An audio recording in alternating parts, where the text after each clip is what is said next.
ಒಬ್ಬ ವ್ಯಕ್ತಿ ಕಾಡಿನ ಮಾರ್ಗದಲ್ಲಿ ಹಾದು ಹೋಗ್ತಾ ಇರ್ತಾನೆ.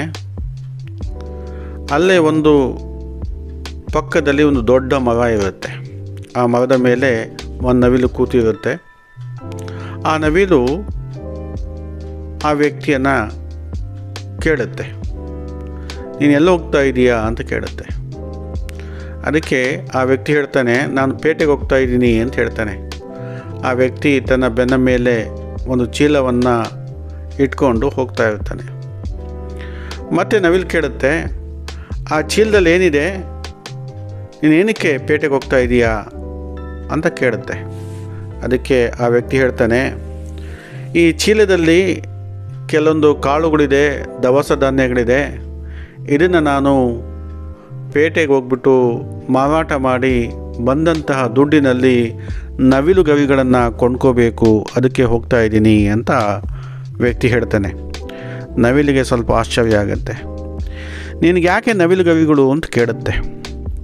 ಅದಕ್ಕೆ ಆ ವ್ಯಕ್ತಿ ಹೇಳ್ತಾನೆ, ಆ ನವಿಲು ಗವಿಗಳಿಂದ ನಾನೇನು ಮಾಡ್ತೀನಿ, ಬಗೆ ಬಗೆಯ ಟೋಪಿಗಳನ್ನು, ಕಿರೀಟಗಳನ್ನು ಮಾಡಿ ಮತ್ತೆ ಅದನ್ನು ಪೇಟೆಗೆ ಮಾರಾಟ ಮಾಡಿದಾಗ ನನಗೆ ಹೆಚ್ಚು ಆದಾಯ ಸಿಗುತ್ತೆ, ಅದಕ್ಕೆ ನಾನು ಪೇಟೆಗೆ ಹೋಗ್ತಾ ಇದ್ದೀನಿ ಅಂತ ಹೇಳ್ತಾನೆ. ನವಿಲಿಗೆ ಆ ಸಮಯದಲ್ಲಿ ಒಂದು ದುರಾಲೋಚನೆ ಬರುತ್ತೆ, ಒಂದು ಕೆಟ್ಟ ಆಲೋಚನೆ ಬರುತ್ತೆ. ಏನು ಅಂತ ಹೇಳಿದ್ರೆ, ನಾನ್ಯಾಕೆ ನನ್ನ ಗವಿಗಳನ್ನು ಕೊಟ್ಟು ಇವನಿಂದ ಸ್ವಲ್ಪ ಕಾಳುಗಳನ್ನು ತಗೋಬಾರ್ದು, ನಾನು ಆಹಾರವನ್ನು ಹುಡ್ಕೋದಕ್ಕೆ ಕಷ್ಟಪಡಬೇಕು ಅಂತ ಯೋಚನೆ ಮಾಡಿ ಆ ವ್ಯಕ್ತಿಗೆ ಹತ್ರ ಕೇಳುತ್ತೆ. ನಾನು ನಿನಗೆ ಸ್ವಲ್ಪ ನನ್ನ ನವಿಲು ಗವಿಗಳನ್ನು ಕೊಡ್ತೀನಿ, ನೀನು ನನಗೆ ಕಾಳುಗಳನ್ನು ಕೊಡ್ತೀಯಾ ಅಂತ ಕೇಳುತ್ತೆ. ಅದಕ್ಕೆ ಆ ವ್ಯಕ್ತಿ ಸಂತೋಷವಾಗಿ ಒಪ್ಕೊಳ್ತಾನೆ. ಆಯಿತು, ನೀನು ನವಿಲು ಗವಿಗಳನ್ನು ಕೊಡು, ನಾನು ನಿನಗೆ ಕಾಳುಗಳನ್ನು ತಿನ್ನೋದಕ್ಕೆ ಕೊಡ್ತೀನಿ ಅಂತ ಹೇಳ್ಬಿಟ್ಟು ಒಪ್ಕೊಳ್ತಾನೆ. ಒಪ್ಕೊಂಡಾಗ ನವಿಲು ಏನು ಮಾಡುತ್ತೆ, ತನ್ನ ಗವಿಗಳನ್ನು ಕಿತ್ತುಕೊಡುತ್ತೆ. ಇವನು ಸ್ವಲ್ಪ ಕಾಳುಗಳನ್ನು ಕೊಡ್ತಾನೆ. ನವಿಲು ಆ ಕಾಳುಗಳನ್ನು ತಿನ್ನುತ್ತೆ. ಬಹಳ ಸಂತೋಷ ಆಗುತ್ತೆ ನವಿಲಿಗೆ. ಆ ನವಿಲು ಏನು ಮಾಡುತ್ತೆ, ಒಂದು ಕೆಟ್ಟದಾದಂತಹ ಒಂದು ಆಲೋಚನೆಯನ್ನು ಮಾಡಿ ಆ ವ್ಯಕ್ತಿ ಹೋಗೋಕ್ಕಿಂತ ಮುಂಚೆ ಒಂದು ಒಪ್ಪಂದವನ್ನು ಮಾಡ್ಕೊಳುತ್ತೆ. ಅದೇನು ಒಪ್ಪಂದ ಅಂತ ಹೇಳಿದ್ರೆ, ನನಗೆ ಹೊಟ್ಟೆ ಹಸಿವಾದಾಗ ನಾನು ನಿನ್ನ ಮನೆಗೆ ಬರ್ತೀನಿ, ನೀ ನನಗೆ ಕಾಳುಗಳನ್ನು ಕೊಡು, ನಾನು ನಿನಗೆ ನವಿಲು ಗವಿಗಳನ್ನು ಕಿತ್ತು ಕೊಡ್ತೀನಿ ಅಂತ ಹೇಳುತ್ತೆ. ಅದಕ್ಕೆ ಆ ವ್ಯಕ್ತಿ ಸಂತೋಷವಾಗಿ ಒಪ್ಕೊಳ್ತಾನೆ. ಆಯಿತು ಅಂತಾನೆ. ನೀನು ಎಲ್ಲಿಯ ತನಕ ನವಿಲು ಗವಿಗಳನ್ನು ಕೊಡ್ತೀಯಾ, ನಾನು ನಿನಗೆ ಕಾಳುಗಳನ್ನು ತಿನ್ನೋದಕ್ಕೆ ಕೊಡ್ತೀನಿ ಅಂತ ಹೇಳ್ಬಿಟ್ಟು ಆ ಒಪ್ಪಂದವನ್ನು ಒಪ್ಕೊಳ್ತಾನೆ.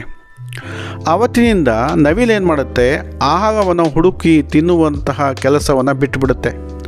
ಯಾವಾಗ ಹೊಟ್ಟೆ ಹಸಿಯುತ್ತೆ ನವಿಲಿಗೆ, ಅದು ಆ ವ್ಯಕ್ತಿಯ ಮನೆಗೆ ಹೋಗುತ್ತೆ, ತನ್ನ ನವಿಲು ಗವಿಗಳನ್ನು ಕಿತ್ಕೊಡುತ್ತೆ, ಆಹಾರವನ್ನು, ಕಾಳುಗಳನ್ನು ತಿನ್ನುತ್ತೆ, ಮತ್ತೆ ವಾಪಸ್ಸಾಗುತ್ತೆ. ಇದೇ ಥರ ಬಹಳ ದಿನಗಳು, ಬಹಳ ತಿಂಗಳು ನಡೆಯುತ್ತೆ. ಕೊನೆಗೆ ಎಂತಹ ಸಮಯ ಬಂದ್ಬಿಡುತ್ತೆ ಅಂತ ಹೇಳಿದ್ರೆ, ಆ ನವಿಲು ಗವಿಗಳು ಉಳಿಯೋದೇ ಇಲ್ಲ, ಎಲ್ಲ ಖಾಲಿ ಆಗಿಬಿಡುತ್ತೆ. ಈಗ ಆ ನವಿಲುಗೆ ಮೇಲೆ ಹಾರಾಡೋದಕ್ಕೂ ಕೂಡ ಸಾಧ್ಯ ಆಗಲ್ಲ, ಅಂತಹ ಒಂದು ಪರಿಸ್ಥಿತಿ ಬಂದ್ಬಿಡುತ್ತೆ. ಒಂದು ದಿವಸ ನವಿಲು ನಡ್ಕೊಂಡು ಹೋಗುತ್ತೆ, ಆ ವ್ಯಕ್ತಿಯ ಮನೆಗೆ ನಡ್ಕೊಂಡೋಗುತ್ತೆ. ನಡ್ಕೊಂಡೋಗಿ ಆ ವ್ಯಕ್ತಿಯನ್ನು ಕೇಳುತ್ತೆ, ನೋಡಪ್ಪ, ನನ್ನ ಎಲ್ಲ ನವಿಲು ಗವಿಗಳನ್ನು ಕೊಟ್ಬಿಟ್ಟಿದ್ದೀನಿ, ನೀನು ನನಗೆ ಸ್ವಲ್ಪ ಕಾಳುಗಳನ್ನು ಕೊಡು ಅಂತ ಆ ವ್ಯಕ್ತಿಗೆ ಕೇಳುತ್ತೆ. ಆ ವ್ಯಕ್ತಿ ಹೇಳ್ತಾನೆ, ಏನು ಒಪ್ಪಂದ ಆಗಿತ್ತು, ನೀನು ನನಗೆ ನವಿಲು ಗವಿಗಳು ಕೊಡಬೇಕು, ನಾನು ನಿನಗೆ ಕಾಳುಗಳನ್ನು ಕೊಡಬೇಕು ಅನ್ನೋ ಒಪ್ಪಂದ ಆಗಿತ್ತು. ನಿನ್ನ ಹತ್ರ ಈಗ ನವಿಲು ಗವಿಗಳು ಇಲ್ಲ, ನಾನು ನಿನಗೆ ಕಾಳುಗಳನ್ನು ಕೊಡೋದಿಲ್ಲ ಅಂತ ಹೇಳ್ಬಿಡ್ತಾನೆ ಅವನು.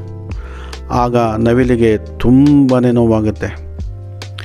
ಈಗ ಅದು ಆಹಾರವನ್ನು ಹುಡ್ಕೋದಕ್ಕೆ ಹೋಗುತ್ತೆ, ಅದರ ಕೈಯಲ್ಲಿ ಸಾಧ್ಯ ಆಗೋದಿಲ್ಲ. ಯಾಕೆಂದರೆ ನವಿಲು ಗವಿಗಳು ಎಲ್ಲ ಏನಾಗಿದೆ, ಮುಗಿದು ಹೋಗಿದೆ, ಹಾರಾಡೋದಕ್ಕೂ ಕೂಡ ಸಾಧ್ಯ ಆಗ್ತಾ ಇಲ್ಲ.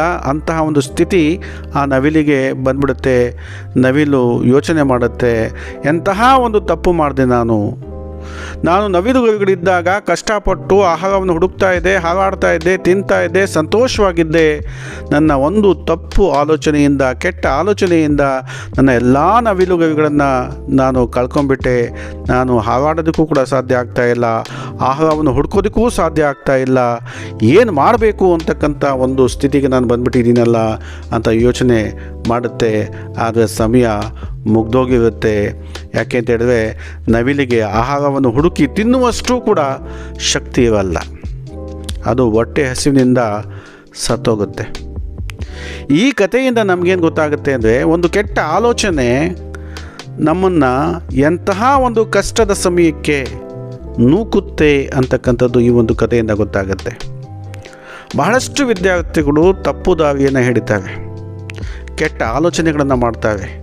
ಉತ್ತಮವಾದಂಥ ಫಲಿತಾಂಶ ಪಡಿಬೇಕು, ಉತ್ತಮವಾದಂಥ ಪರ್ಸೆಂಟೇಜ್ ಪಡಿಬೇಕು ಅಂತೇಳ್ಬಿಟ್ಟು ಯಾವುದ್ಯಾವುದೋ ಒಂದು ಕೆಟ್ಟ ಆಲೋಚನೆಗಳು, ಕೆಟ್ಟ ಮಾರ್ಗಗಳು, ತಮ್ಮ ಸೋಮಾರಿತನ, ತಮ್ಮ ಲೇಜಿನೆಸ್ಸಿಂದ ಈ ಒಂದು ಕೆಲಸಗಳನ್ನು ಮಾಡಿ ಕೊನೆಗೆ ತಮ್ಮ ಜೀವನವನ್ನು ಹಾಳು ಮಾಡ್ಕೊಳ್ತಾರೆ. ಅದಕ್ಕೆ ಹೇಳೋದು, ನಾವು ಕಷ್ಟಪಟ್ಟು ಏನೆಲ್ಲ ಮಾಡ್ತೀವಿ ಅದು ನಮಗೆ ಸಫಲತೆ ಕಡೆಗೆ, ಸಕ್ಸಸ್ ಕಡೆಗೆ ಕೊಂಡೊಯ್ಯುತ್ತೆ, ಉತ್ತಮ ಬದುಕು ಕಟ್ಕೊಡುತ್ತೆ. ಯಾವಾಗ ನಾವು ಸೋಮಾರಿತನ, ಲೇಜಿನೆಸ್ಸು ಮತ್ತು ಕೆಟ್ಟ ಆಲೋಚನೆಗಳಿಂದ, ಕೆಟ್ಟ ಮಾರ್ಗಗಳನ್ನು ಹುಡುಕ್ತೀವಿ, ನಮ್ಮ ಜೀವನ ಬಹಳ ಬೇಗ ಅಂತ್ಯ ಆಗುತ್ತೆ ಅಂತಕ್ಕಂಥದ್ದು ಈ ಒಂದು ಕಥೆಯಿಂದ ನಮ್ಗೆ ಗೊತ್ತಾಗುತ್ತೆ. ಹೌದಲ್ವಾ?